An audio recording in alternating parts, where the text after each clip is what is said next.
ਸਾਡੇ Punjabi notebook channel ਤੇ ਸਵਾਗਤ ਹੈ। ਦੇਖੋ, ਨਾਗਰਿਕਤਾ ਅਤੇ ਇਮੀਗ੍ਰੇਸ਼ਨ ਦੇ ਨਿਯਮ ਅਕਸਰ ਸਾਨੂੰ ਇੱਕ ਬਹੁਤ ਹੀ ਉਲਝਿਆ ਹੋਇਆ ਤਾਣਾ-ਬਾਣਾ ਲੱਗਦੇ ਨੇ, ਠੀਕ ਹੈ ਨਾ?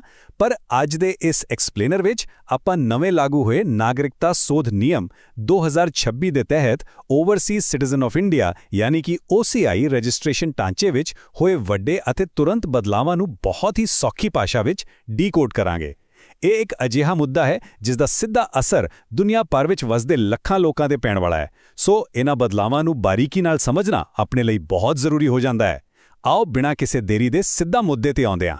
ਆਓ ਸਭ ਤੋਂ ਪਹਿਲਾਂ ਅੱਜ ਦੇ ਏਜੰਡੇ ਤੇ ਇੱਕ ਝਾਤ ਮਾਰ ਲਈਏ। ਆਪਾਂ ਗੱਲ ਕਰਾਂਗੇ ਡਿਜੀਟਲ ਬਦਲਾਵਾਂ ਬਾਰੇ, ਆਨਲਾਈਨ ਪ੍ਰਕਿਰਿਆ ਦੇ ਸੌਖੇ ਕਦਮਾਂ ਬਾਰੇ, ਨਾਬਾਲਿਗਾਂ ਲਈ ਕੀ ਨਵੇਂ ਨਿਯਮ ਆਏ ਨੇ, ਫਾਸਟ ਟਰੈਕ ਇਮੀਗ੍ਰੇਸ਼ਨ ਕਿਵੇਂ ਕੰਮ ਕਰੇਗੀ, ਨਿਯਮਾਂ ਦੀ ਸਖਤੀ ਅਤੇ ਅਖੀਰ ਵਿੱਚ ਨਵੀਂ ਅਪੀਲ ਪ੍ਰਕਿਰਿਆ ਬਾਰੇ। ਤਾਂ ਸ਼ੁਰੂਆਤ ਕਰਦੇ ਹਾਂ ਪਹਿਲੇ ਭਾਗ ਤੋਂ, ਡਿਜੀਟਲ OCI ਬਦਲਾਵ ਯਾਨੀ ਪੂਰੀ ਤਰ੍ਹਾਂ ਡਿਜੀਟਲ ਢਾਂਚੇ ਵੱਲ ਸਾਡਾ ਕਦਮ। ਤੁਹਾਨੂੰ ਯਾਦ ਹੀ ਹੋਵੇਗਾ ਕਿ ਕਿਵੇਂ ਸਰਕਾਰੀ ਦਫ਼ਤਰਾਂ ਵਿੱਚ ਕਾਗਜ਼ਾਂ ਦੇ ਵੱਡੇ-ਵੱਡੇ ਢੇਰ ਹੁੰਦੇ ਸੀ ਅਤੇ ਆਪਾਂ ਨੂੰ ਅਰਜ਼ੀਆਂ ਦੀਆਂ 2-2 ਫੋਟੋਕਾਪੀਆਂ ਜਮ੍ਹਾਂ ਕਰਵਾਉਣੀਆਂ ਪੈਂਦੀਆਂ ਸੀ। ਹੁਣ ਉਹ ਦੌਰ ਅਧਿਕਾਰਿਕ ਤੌਰ ਤੇ ਖਤਮ ਹੋ ਗਿਆ ਹੈ। ਗ੍ਰਹਿ ਮੰਤਰਾਲੇ ਨੇ ਰਜਿਸਟ੍ਰੇਸ਼ਨ ਅਤੇ ਕਾਰਡ ਰੱਦ ਕਰਨ ਦੇ ਪੂਰੇ ਸਿਸਟਮ ਨੂੰ ਤੁਰੰਤ ਪ੍ਰਭਾਵ ਨਾਲ ਡਿਜੀਟਲ ਕਰ ਦਿੱਤਾ ਹੈ। ਪੁਰਾਣੇ ਕਾਗਜ਼ੀ ਸਿਸਟਮ ਦੀ ਥਾਂ ਹੁਣ ਪੂਰੀ ਤਰ੍ਹਾਂ ਇਲੈਕਟ੍ਰੌਨਿਕ ਰਿਕਾਰਡਾਂ ਅਤੇ EOCI ਯਾਨੀ EOCI ਰਜਿਸਟ੍ਰੇਸ਼ਨ ਨੇ ਲੈ ਲਈ ਹੈ। ਇਸ ਦਾ ਸਿੱਧਾ ਜਿਹਾ ਮਤਲਬ ਇਹ ਹੈ ਕਿ ਹੁਣ ਸਾਰਾ ਕੰਮ ਆਨਲਾਈਨ ਹੋਵੇਗਾ। ਇਹ ਇੱਕ ਬਹੁਤ ਹੀ ਵੱਡੀ ਗੇਮ ਚੇਂਜਰ ਗੱਲ ਹੈ ਕਿਉਂਕਿ ਇਸ ਨਾਲ ਪ੍ਰਕਿਰਿਆ ਕਿਤੇ ਜ਼ਿਆਦਾ ਪਾਰਦਰਸ਼ੀ ਅਤੇ ਤੇਜ਼ ਹੋ ਜਾਵੇਗੀ। ਚਲੋ ਅੱਗੇ ਵਧਦੇ ਹਾਂ ਦੂਜੇ ਭਾਗ ਵੱਲ, ਆਨਲਾਈਨ ਰਜਿਸਟ੍ਰੇਸ਼ਨ ਦੇ ਕਦਮ। ਆਓ ਦੇਖਦੇ ਹਾਂ ਕਿ ਨਵੇਂ ਯੂਜ਼ਰਸ ਲਈ ਇਹ ਸਫ਼ਰ ਕਿਹੋ ਜਿਹਾ ਰਹੇਗਾ। ਹੁਣ ਤੁਹਾਡੇ ਮਨ ਵਿੱਚ ਸਵਾਲ ਆਵੇਗਾ ਕਿ ਇਹ ਸਭ ਹੋਵੇਗਾ ਕਿਵੇਂ? ਦਰਅਸਲ ਇਹ ਨਵਾਂ ਆਧੁਨਿਕ ਸਿਸਟਮ ਬਹੁਤ ਹੀ ਸੌਖੇ ਕਦਮਾਂ ਵਿੱਚ ਕੰਮ ਕਰਦਾ ਹੈ। ਪਹਿਲਾ ਕਦਮ, ਤੁਹਾਨੂੰ ਸਿਰਫ ਤੇ ਸਿਰਫ ਅਧਿਕਾਰਿਤ ਵੈਬਸਾਈਟ ociservices.gov.in ਤੇ ਜਾਣਾ ਪਵੇਗਾ। ਕਿਸੇ ਹੋਰ ਥਾਂ ਜਾਂ ਪੋਰਟਲ ਤੋਂ ਅਰਜ਼ੀ ਸਵੀਕਾਰ ਨਹੀਂ ਹੋਵੇਗੀ, ਇਹ ਪੱਕਾ ਯਾਦ ਰੱਖਿਓ। ਦੂਜਾ ਕਦਮ, ਸੈਕਸ਼ਨ 7A ਦੇ ਤਹਿਤ ਆਪਣੀ ਅਰਜ਼ੀ ਪੂਰੀ ਤਰ੍ਹਾਂ ਇਲੈਕਟ੍ਰੌਨਿਕ ਤਰੀਕੇ ਨਾਲ ਭਰੋ। ਅਤੇ ਤੀਜਾ ਕਦਮ, ਜਦੋਂ ਸਾਰੀ ਪ੍ਰਕਿਰਿਆ ਪੂਰੀ ਹੋ ਜਾਵੇਗੀ ਤਾਂ ਤੁਹਾਨੂੰ ਜਾਂ ਤਾਂ ਇੱਕ ਫਿਜ਼ੀਕਲ OCI ਕਾਰਡ ਮਿਲ ਜਾਵੇਗਾ ਜਾਂ ਫਿਰ ਇੱਕ ਡਿਜੀਟਲ ਯਾਨੀ ਇਲੈਕਟ੍ਰੌਨਿਕ ਰਜਿਸਟ੍ਰੇਸ਼ਨ ਜਾਰੀ ਹੋ ਜਾਵੇਗੀ। ਬਸ ਇੰਨਾ ਹੀ ਸੌਖਾ ਹੈ। ਪਰ ਇੱਕ ਗੱਲ ਦਾ ਖਾਸ ਧਿਆਨ ਰੱਖਣਾ, ਜੇਕਰ ਕੋਈ ਆਪਣਾ OCI ਸਟੇਟਸ ਛੱਡਣਾ ਚਾਹੁੰਦਾ ਹੈ ਤਾਂ ਸੈਕਸ਼ਨ 7C ਦੇ ਤਹਿਤ ਇਸ ਦੀ ਪ੍ਰਕਿਰਿਆ ਵੀ ਪੂਰੀ ਤਰ੍ਹਾਂ ਆਨਲਾਈਨ ਹੋ ਗਈ ਹੈ। ਪਰ ਇੱਥੇ ਇੱਕ ਪੇਚ ਹੈ। ਜੇਕਰ ਤੁਹਾਡੇ ਕੋਲ ਪਹਿਲਾਂ ਤੋਂ ਜਾਰੀ ਕੀਤਾ ਹੋਇਆ ਫਿਜ਼ੀਕਲ OCI ਕਾਰਡ ਹੈ ਤਾਂ ਆਨਲਾਈਨ ਅਰਜ਼ੀ ਦੇਣ ਤੋਂ ਬਾਅਦ ਵੀ ਤੁਹਾਨੂੰ ਉਹ ਅਸਲੀ ਕਾਰਡ ਸੰਬੰਧਿਤ ਭਾਰਤੀ ਮਿਸ਼ਨ ਜਾਂ FRRO ਅਧਿਕਾਰੀਆਂ ਕੋਲ ਖੁਦ ਜਾ ਕੇ ਜਮ੍ਹਾਂ ਕਰਵਾਉਣਾ ਹੀ ਪਵੇਗਾ। ਸਿਸਟਮ ਬੇਸ਼ੱਕ ਡਿਜੀਟਲ ਹੈ, ਪਰ ਪੁਰਾਣੇ ਦਸਤਾਵੇਜ਼ਾਂ ਦੀ ਗਲਤ ਵਰਤੋਂ ਨੂੰ ਰੋਕਣ ਲਈ ਸਰਕਾਰ ਨੇ ਇਹ ਸ਼ਰਤ ਲਾਜ਼ਮੀ ਰੱਖੀ ਹੈ। ਹੁਣ ਆਉਂਦੇ ਹਾਂ ਤੀਜੇ ਭਾਗ ਤੇ, ਜੋ ਕਿ ਬਹੁਤ ਹੀ ਖਾਸ ਹੈ, ਨਾਬਾਲਗਾਂ ਲਈ ਜ਼ਰੂਰੀ ਨਿਯਮ। ਇੱਥੇ ਪਾਸਪੋਰਟਾਂ ਨੂੰ ਲੈ ਕੇ ਕੁਝ ਸਖਤ ਹਦਾਇਤਾਂ ਆਈਆਂ ਨੇ। ਤੁਸੀਂ ਦੇਖੋ, ਨਿਯਮ 3 ਵਿੱਚ ਬੱਚਿਆਂ ਨੂੰ ਲੈ ਕੇ ਇੱਕ ਬਹੁਤ ਹੀ ਵੱਡਾ ਤੇ ਅਹਿਮ ਸਪਸ਼ਟੀਕਰਨ ਦਿੱਤਾ ਗਿਆ ਹੈ। ਕਾਨੂੰਨ ਵਿੱਚ ਇੱਕ ਖਾਸ ਵਾਕਾਂਸ਼ ਜੋੜਿਆ ਗਿਆ ਹੈ, ਕਿਸੇ ਵੀ ਸਮੇਂ। ਇਸ ਦਾ ਸਿੱਧਾ ਤੇ ਸਪਸ਼ਟ ਮਤਲਬ ਇਹ ਹੈ ਕਿ ਜੇਕਰ ਕਿਸੇ ਨਾਬਾਲਿਗ ਬੱਚੇ ਕੋਲ ਭਾਰਤੀ ਪਾਸਪੋਰਟ ਹੈ ਤਾਂ ਉਹ ਕਿਸੇ ਵੀ ਸਮੇਂ ਕਿਸੇ ਵੀ ਹਾਲਤ ਵਿੱਚ ਇੱਕੋ ਸਮੇਂ ਕਿਸੇ ਹੋਰ ਦੇਸ਼ ਦਾ ਪਾਸਪੋਰਟ ਨਹੀਂ ਰੱਖ ਸਕਦਾ। ਪਹਿਲਾਂ ਮਾਪਿਆਂ ਨੂੰ ਦੋਹਰੀ ਨਾਗਰਿਕਤਾ ਨੂੰ ਲੈ ਕੇ ਕਾਫੀ ਭੁਲੇਖੇ ਪੈਂਦੇ ਸੀ, ਪਰ ਹੁਣ ਇਹਨਾਂ ਸ਼ਬਦਾਂ ਨੇ ਸਭ ਕੁਝ ਸ਼ੀਸ਼ੇ ਵਾਂਗ ਸਾਫ਼ ਕਰ ਦਿੱਤਾ ਹੈ। ਹੁਣ ਇਸ ਸਖਤ ਨਿਯਮ ਨੂੰ ਅਮਲੀ ਜਾਮਾ ਕਿਵੇਂ ਪਹਿਨਾਇਆ ਜਾਵੇਗਾ? ਇਸ ਦੇ ਲਈ ਆਨਲਾਈਨ ਸਿਸਟਮ ਵਿੱਚ ਇੱਕ ਨਵਾਂ ਦਸਤਾਵੇਜ਼ ਜੋੜਿਆ ਗਿਆ ਹੈ, ਇੱਕ ਡੈਕਲੇਰੇਸ਼ਨ ਫਾਰਮ ਯਾਨੀ ਘੋਸ਼ਣਾ ਪੱਤਰ। ਬਿਨੈਕਾਰਾਂ ਲਈ ਹੁਣ ਇਹ ਕਾਨੂੰਨੀ ਤੌਰ ਤੇ ਲਾਜ਼ਮੀ ਹੈ ਕਿ ਉਹ ਆਨਲਾਈਨ ਅਰਜ਼ੀ ਜਮ੍ਹਾਂ ਕਰਵਾਉਣ ਵੇਲੇ ਇਸ ਸ਼ਰਤ ਨੂੰ ਰਸਮੀ ਤੌਰ ਤੇ ਮੰਨਣ। ਤੁਹਾਨੂੰ ਇਹ ਨਵਾਂ ਡੈਕਲੇਰੇਸ਼ਨ ਫਾਰਮ ਭਰਨਾ ਹੀ ਪਵੇਗਾ ਕਿ ਤੁਹਾਡਾ ਬੱਚਾ ਇੱਕੋ ਸਮੇਂ 2 ਪਾਸਪੋਰਟ ਨਹੀਂ ਰੱਖ ਰਿਹਾ। ਇਸ ਨਵੇਂ ਦਸਤਾਵੇਜ਼ ਤੋਂ ਬਿਨਾਂ ਤੁਹਾਡੀ ਅਰਜ਼ੀ ਪੂਰੀ ਨਹੀਂ ਮੰਨੀ ਜਾਵੇਗੀ, ਇਸ ਲਈ ਇਸ ਨੂੰ ਹਲਕੇ ਵਿੱਚ ਬਿਲਕੁਲ ਨਾ ਲਿਓ। ਚੌਥਾ ਭਾਗ ਕਾਫੀ ਦਿਲਚਸਪ ਹੈ, ਫਾਸਟ ਟਰੈਕ ਇਮੀਗ੍ਰੇਸ਼ਨ ਪ੍ਰੋਸੈਸਿੰਗ। ਆਓ ਦੇਖੀਏ ਬਾਰਡਰ ਐਂਟਰੀ ਕਿਵੇਂ ਸੁਖਾਲੀ ਹੋਵੇਗੀ।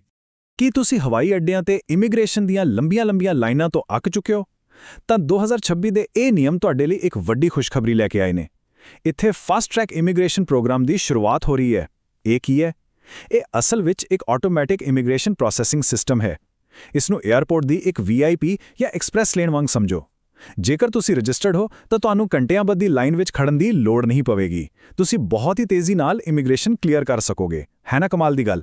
ਪਰ ਇਸ VIP ਸਹੂਲਤ ਦਾ ਲਾਭ ਲੈਣ ਲਈ ਤੁਹਾਨੂੰ ਇੱਕ ਹੋਰ ਨਵੇਂ ਦਸਤਾਵੇਜ਼ ਦੀ ਲੋੜ ਪਵੇਗੀ ਅਤੇ ਉਹ ਹੈ ਕੰਸੈਂਟ ਜਾਂ ਸਹਿਮਤੀ ਫਾਰਮ। ਅਰਜ਼ੀ ਫਾਰਮ ਦੇ ਅੰਦਰ ਹੀ ਹੁਣ ਇੱਕ ਨਵੀਂ ਸਹਿਮਤੀ ਧਾਰਾ ਸ਼ਾਮਿਲ ਕਰ ਦਿੱਤੀ ਗਈ ਹੈ। ਇਸ ਰਾਹੀਂ ਤੁਸੀਂ ਅਰਜ਼ੀ ਦੇ ਸਮੇਂ ਹੀ ਆਪਣਾ ਬਾਇਓਮੈਟ੍ਰਿਕ ਡਾਟਾ ਸਾਂਝਾ ਕਰਨ ਦੀ ਕਾਨੂੰਨੀ ਇਜਾਜ਼ਤ ਸਰਕਾਰ ਨੂੰ ਦਿੰਦੇ ਹੋ। ਸੋ ਡਿਕਲੇਰੇਸ਼ਨ ਫਾਰਮ ਦੇ ਨਾਲ-ਨਾਲ ਇਹ ਕੰਸੈਂਟ ਫਾਰਮ ਵੀ ਤੁਹਾਡੇ ਲਈ ਬਹੁਤ ਜ਼ਰੂਰੀ ਹੈ, ਕਿਉਂਕਿ ਇਸੇ ਨਾਲ ਹੀ ਤੁਹਾਡੀ ਆਟੋਮੈਟਿਕ ਇਮੀਗ੍ਰੇਸ਼ਨ ਕਲੀਅਰੈਂਸ ਦੀ ਪ੍ਰਕਿਰਿਆ ਸ਼ੁਰੂ ਹੁੰਦੀ ਹੈ।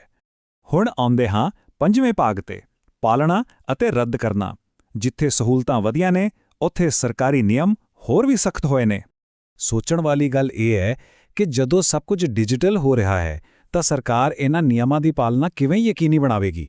ਉਦਾਹਰਣ ਲਈ, ਨਿਯਮ 35 ਦੇ ਤਹਿਤ ਜੇਕਰ ਸਰਕਾਰ ਕਿਸੇ ਨੂੰ ਨੋਟਿਸ ਜਾਰੀ ਕਰਦੀ ਹੈ ਕਿ ਆਪਣਾ ਫਿਜ਼ੀਕਲ OCI ਕਾਰਡ ਵਾਪਸ ਕਰੋ, ਪਰ ਉਹ ਵਿਅਕਤੀ ਕਾਰਡ ਜਮ੍ਹਾਂ ਹੀ ਨਹੀਂ ਕਰਵਾਉਂਦਾ, ਤਾਂ ਫਿਰ ਕੀ ਹੋਏਗਾ? ਕੀ ਸਰਕਾਰ ਕੁਝ ਕਰ ਸਕੇਗੀ? ਇਸ ਦਾ ਜਵਾਬ ਬਹੁਤ ਸਿੱਧਾ ਹੈ। ਹੁਣ ਸਰਕਾਰ ਕੋਲ ਪਹਿਲਾਂ ਨਾਲੋਂ ਕਿਤੇ ਵੱਧ ਤਾਕਤ ਆ ਗਈ ਹੈ। ਕੇਂਦਰ ਸਰਕਾਰ ਹੁਣ EOCI ਰਜਿਸਟ੍ਰੇਸ਼ਨਾਂ ਨੂੰ ਆਪਣੇ ਸਿੱਧੇ ਹੁਕਮ ਰਾਹੀਂ ਬਸ ਇੱਕ ਕਲਿੱਕ ਨਾਲ ਰੱਦ ਕਰ ਸਕਦੀ ਹੈ।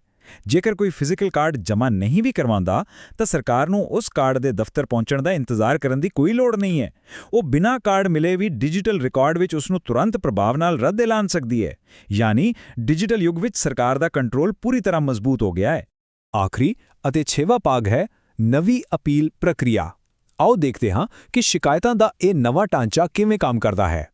ਜੇ ਰੱਬ ਨਾ ਕਰੇ ਤੁਹਾਡੇ ਨਾਲ ਕੋਈ ਮਸਲਾ ਹੋ ਜਾਂਦਾ ਹੈ ਜਾਂ ਤੁਹਾਨੂੰ ਲੱਗਦਾ ਹੈ ਕਿ ਤੁਹਾਡਾ ਕਾਰਡ ਗਲਤ ਤਰੀਕੇ ਨਾਲ ਰੱਦ ਹੋਇਆ ਹੈ, ਤਾਂ ਘਬਰਾਉਣ ਦੀ ਲੋੜ ਨਹੀਂ।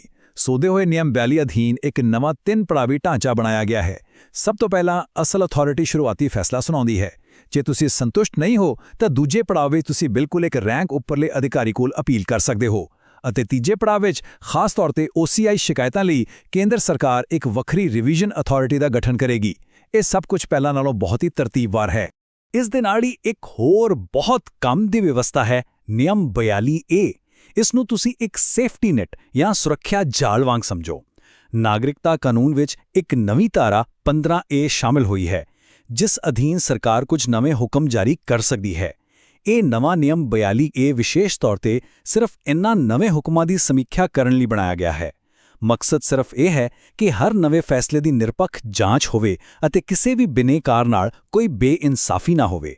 ਸੋ ਦੋਸਤੋ, ਇਹਨਾਂ ਸਾਰੇ ਬਦਲਾਵਾਂ ਨੂੰ ਡੂੰਘਾਈ ਨਾਲ ਦੇਖਣ ਤੋਂ ਬਾਅਦ ਇੱਕ ਬਹੁਤ ਹੀ ਦਿਲਚਸਪ ਸਵਾਲ ਮਨ ਵਿੱਚ ਆਂਦਾ ਹੈ। 2026 ਦੇ ਇਹ ਨਿਯਮ OCI ਢਾਂਚੇ ਨੂੰ ਪੂਰੀ ਤਰ੍ਹਾਂ ਡਿਜੀਟਲ ਯੁੱਗ ਵਿੱਚ ਲੈ ਆਏ ਨੇ, ਪਰ ਕੀ ਇਹ ਡਿਜੀਟਲ ਸਹੂਲਤਾਂ ਦੇ ਨਾਲ-ਨਾਲ ਸਖਤ ਕਾਨੂੰਨੀ ਪਾਲਣਾ ਵਾਲਾ ਸਿਸਟਮ ਭਵਿੱਖ ਵਿੱਚ ਦੁਨੀਆ ਭਰ ਦੇ ਪ੍ਰਵਾਸੀਆਂ ਨੂੰ ਸੰਭਾਲਣ ਲਈ ਇੱਕ ਨਵਾਂ ਗਲੋਬਲ ਸਟੈਂਡਰਡ ਕਾਇਮ ਕਰੇਗਾ? ਹੋ ਸਕਦਾ ਹੈ ਕਿ ਆਉਣ ਵਾਲੇ ਸਮੇਂ ਵਿੱਚ ਬਾਕੀ ਦੇਸ਼ ਵੀ ਇਸੇ ਆਧੁਨਿਕ ਮਾਡਲ ਨੂੰ ਅਪਣਾ ਲੈਣ। ਖੈਰ, ਇਹ ਦੇਖਣਾ ਬਹੁਤ ਦਿਲਚਸਪ ਹੋਵੇਗਾ। ਅੱਜ ਦੀ ਇਸ ਅਹਿਮ ਚਰਚਾ ਵਿੱਚ ਸਾਡੇ ਨਾਲ ਜੁੜਨ ਲਈ ਤੁਹਾਡਾ ਬਹੁਤ-ਬਹੁਤ ਧੰਨਵਾਦ। ਨਾਗਰਿਕਤਾ ਅਤੇ ਇਮੀਗ੍ਰੇਸ਼ਨ ਦੇ ਅਜਿਹੇ ਗੁੰਝਲਦਾਰ ਮੁੱਦਿਆਂ ਨੂੰ ਸੌਖੀ ਭਾਸ਼ਾ ਵਿੱਚ ਸਮਝਦੇ ਰਹਿਣ ਲਈ ਸਾਡੇ YouTube ਚੈਨਲ ਪੰਜਾਬੀ ਨੋਟਬੁੱਕ ਨੂੰ ਸਬਸਕ੍ਰਾਈਬ ਕਰਨਾ ਨਾ ਭੁੱਲਣਾ। ਮਿਲਦੇ ਹਾਂ ਅਗਲੀ ਵਾਰ।